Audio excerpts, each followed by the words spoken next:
This car, this car has absolutely no financial value. It won't appreciate, it won't generate cash flow, it won't help me retire at 40. And yet, this is one of my favorite things that I own. I never heard from anybody, बेटा पैसे ऐसे manage करते हैं. No lecture, no financial literacy class, nothing. Today I'm 25 and planning to retire at 40.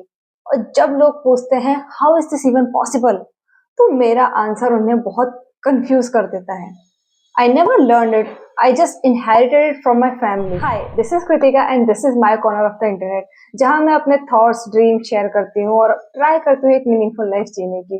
तो आज मैं आपको लेकर चलती हूँ अपने घर के अंदर, बढ़िया घर, जहाँ किसी ने कभी डायरेक्टली नहीं बोला पैसे को ऐसे मैनेज करते हैं, पैसे को ऐसे ट्रीट करते हैं, बट घर का इन्वायरमेंट ही इतना स्ट्रांग था कि विदाउट इवन रियलाइजेशन मैं सब कुछ एब्जॉर्ब करती चली गई. आज मैं उन चीजों को नाम दे सकती हूँ, बेसिकली रूल बना सकती हूँ, बट तब वो सिर्फ घर का तरीका था जिसे आज भी फॉलो किया जाता है. और जो चीजें आप चाइल्डहुड से सिर्फ ऑब्जर्व करके सीख लेते हैं वो कभी नहीं भूल पाते हैं.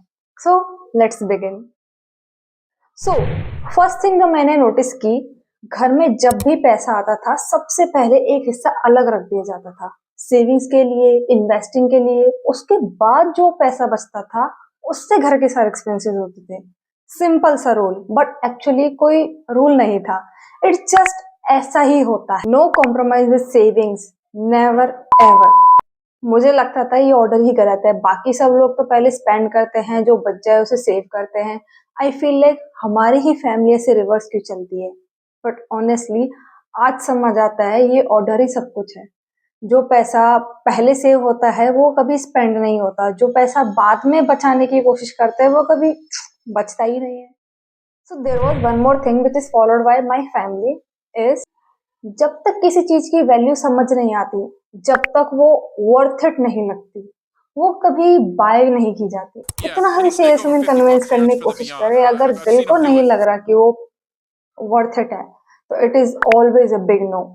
और इसी बात को मैंने सबसे ज्यादा फील किया रिमोट कंट्रोल कार के थ्रू. मुझे बचपन से एक आरसी कार बहुत ज्यादा पसंद थी, लाइक बहुत. Whenever I see that in any shop I always feel like पापा मुझे ये दिलवा दो. मैंने मांगा, जिद किया, कई बार रोई भी और कई बार ऐसे ऐसे हाथ पैर फैलाए थे, बट मेरे पेरेंट्स ने मना कर दिया. They knew it is just a momentary desire rather than a need. और उसकी कोई लॉन्ग टर्म वैल्यू भी नहीं थी. But no means no. उसके बाद कोई नेगोशिएशन नहीं होता था. तब मुझे लगा दुनिया खत्म हो गई है. मैंने कितने दिन गुस्सा किया, कितनी बार सोचा मेरे पेरेंट्स इतने स्ट्रिक्ट क्यों है. What other I can do as a child. Second thing that I observe is, हमारे बहुत सारे रिलेटिव्स हैं जिनके पास जेन्युइनली बहुत पैसा है, बट उन्हें देखकर आपको कभी पता नहीं चलेगा कि उनके पास इतना पैसा है. They are driving the same old car from the 10 years. They are wearing very simple cloth, home cooked food, minimal lifestyle. किसी को कभी अपनी नेटवर्थ नहीं बताते. और अगर कभी उनसे पूछो सब कैसा चल रहा है पैसा वाइज, तो एक ही जवाब मिलता है, राम जी की कृपा है, बस चल रही है. That's it. इतना ही. No number, no detail, no show. मुझे लगता था ये लोग कितने कंजूस हैं, इतना पैसा है इसके बाद भी इतना सिंपल क्यों रहते हैं. But later I got to know wealth दिखाना जरूरी नहीं होता, वेल्थ होना जरूरी होता है. जो दिखाते हैं वो इनसिक्योर होते हैं, जो नहीं दिखाते हैं वो कॉन्फिडेंट होते हैं. उसे किसी के अप्रूवल की जरूरत नहीं होती. और इसी माइंडसेट के साथ एक थर्ड बहुत इंपॉर्टेंट बात जुड़ी थी. हमारी फैमिली कभी अपने एसेट्स नहीं बेचती. For example, if we have a piece of land तो वो सिर्फ एसेट है, we will never sell it. But अगर उस लैंड पे कोई फैक्ट्री चल रही है या कोई क्रॉप हो रही है तो उसका आउटपुट बेच के पैसा कमाते हैं. एसेट अपनी जगह रहता है और एसेट जो प्रोड्यूस करता है उससे इनकम आती है. This is a mindset. Asset बनाए जाते हैं, एसेट का आउटपुट लिया जाता है. सिर्फ पैसा बनाने के लिए खुद अपने एसेट्स को सेल नहीं करते, क्योंकि एक बार एसेट्स चला गया तो फिर फ्यूचर इनकम का सोर्स भी चला गया. एक लास्ट चीज जो मैंने घर से सीखी, पैसा कभी फुल्ली बाउंड नहीं होता. हमेशा कुछ कैश या लिक्विडिटी साइड में रखी जाती है. Why? because opportunities are never scheduled. They appear suddenly for a very short time. और अगर उस वक्त पैसा अवेलेबल नहीं है क्योंकि सब कुछ इन्वेस्ट हो गया या कहीं बाउंड हो गया है, तो वो अपॉर्चुनिटी हाथ से निकल जाती है। इसी का नाम है ऑप्शनैलिटी। तब मुझे पता नहीं था ये वर्ड, बट प्रिंसिपल क्लियरली दिखता था। कभी भी अपने सारे पैसे को कहीं लॉक मत करो, कुछ हिस्सा हमेशा फ्री रखो, ताकि जब भी लाइफ कोई दूसरी डोर खोले तो आप उसे स्टेप इनसाइड कर सको विदाउट एनी टेंशन। ये 4 things, saving first, valuable spending, asset protection और optionality, nobody ever taught me about them just to give a lesson. I just observe it and still doing. And as I am focusing more on retirement, money management, discipline and other things, I can see them in daily habits very clearly. And still learning because learning is endless. Now do you remember that RC car which I mentioned? Let's give a spotlight to that for a while. Few days back I was in a shop और वहीं मुझे वो car दिख गई, same वाली जो मुझे बचपन से चाहिए थी। फॉर अ मोमेंट मेरा दिल वही छोटा बच्चा बन गया जो सालों पहले उसके पीछे खड़ा था। बट इस बार डिफरेंस ये था, मैंने खुद से सवाल पूछने लगी, क्या इसकी जरूरत है? मैंने अपने आप से करीब 100 बार पूछा और हर बार जवाब था नहीं, कोई जरूरत नहीं है। मुझे कंप्लीटली समझ आ गया था कि मेरे पेरेंट्स ने क्यों मना किया था।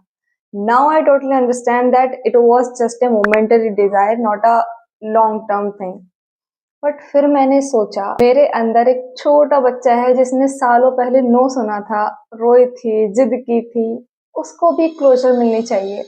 सो इस बार रीजन डिफरेंट था। इट वॉज नीदर इम्पल्सिव और a need, it was a conscious choice अपने इनर चाइल्ड को खुशी देने के लिए, और मैंने वो कार ले ली।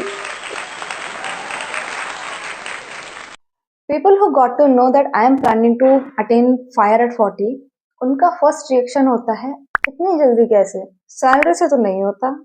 ऑनेस्टली सैलरी से तो नहीं होता। ये उन चीज़ों से होता है, उन हैबिट से होता है जो मैंने अपने घर में बचपन से सीखी है। छोटी छोटी आदतें, पहले सेव करो बाद में स्पेंड करो, इसने मुझे कंसिस्टेंटली इन्वेस्ट करना सिखाया। जब तक वर्थ नहीं स्पेंड नहीं, इसने मुझे इम्पल्सिव स्पेंडिंग से बचाया। वेल्थ दिखाओ मत बनाओ, इसने मुझे पीयर प्रेशर और लाइफस्टाइल इन्फ्लेशन से बचाया।